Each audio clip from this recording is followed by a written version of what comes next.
Thank you for watching WTAJ's Nittany Nation Rewind. Nittany Nation Rewind is proudly presented by Patterson Automotive. You're watching Nittany Nation Rewind. All right, welcome back to the show. Well, he was one of the top players in Penn State history, but he might be making his mark on the world at home with his family. Our Nittany Nation's Casey Kantz has a story. For a program commonly known for pumping out great linebackers, Penn State has also had an incredible list of great running backs, none more dominant in his day than two-time All-American Kurt Warner. Running with incredible vision and purpose, Warner rushed for back-to-back 1,000-yard seasons his junior and senior years, a major force that helped the one-loss Nittany Lions to the '82 national title. You can lose once to win a national championship. You can't lose twice and win a national championship. And unfortunately, we did that in '81, where I thought we probably had as good a football team as I've ever been around. Kurt's 117 yards and 2 touchdowns against top-ranked Georgia capped off a record-setting collegiate career, one that would pave the way for a successful professional run. I was alerted to the fact that I was going to get drafted number 3, probably a day, maybe 2 days prior to that, where the Seahawks decided to move up, I think 8, 9 spots to pick me third. So, you know, there were expectations, and I felt the pressure. Warner would go number 3 to Seattle, picked right behind future Hall of Famers John Elway and Eric Dickerson in the '83 draft, a 7-year career that included 3 trips to the Pro Bowl. But it's what happened after his career was over that he takes the most pride in, his family.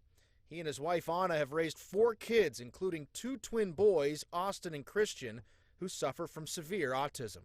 They are 26 years old, big, tall, young man, but with the mentality of 7 years old. They still need 24-hour care.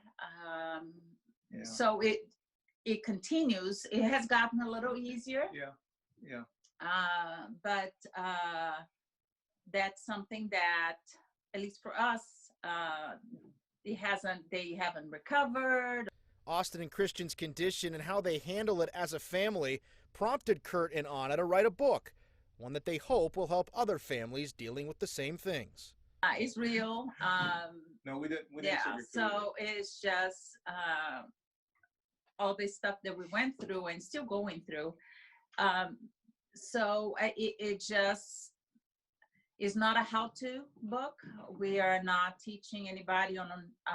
It's not a how-to book. We don't talk about a lot of the therapies or treatments that we have used, because that's not our position to come and tell you, well, do this because this is going to work, because what works for one kid might not work for another. So it was really just telling the world our story. And Anna recalls a special moment in 2009 at Kurt's college football induction ceremony in New York, where she was approached by the late Joe Paterno. Joe came to us and said that if we were ever in State College, to bring the boys, that him and his wife could take care of them so we can go out and do something. Wow. I mean, that was his heart. Special family, special coach, just wonderful people to be affiliated with. Certainly. And I'm very happy that I made that decision to do that, to go to Penn State University. When Kurt left Penn State, he held over 40 school records. His career rushing record wasn't broken until 2010. The legacy he left behind will forever live on in Penn State history.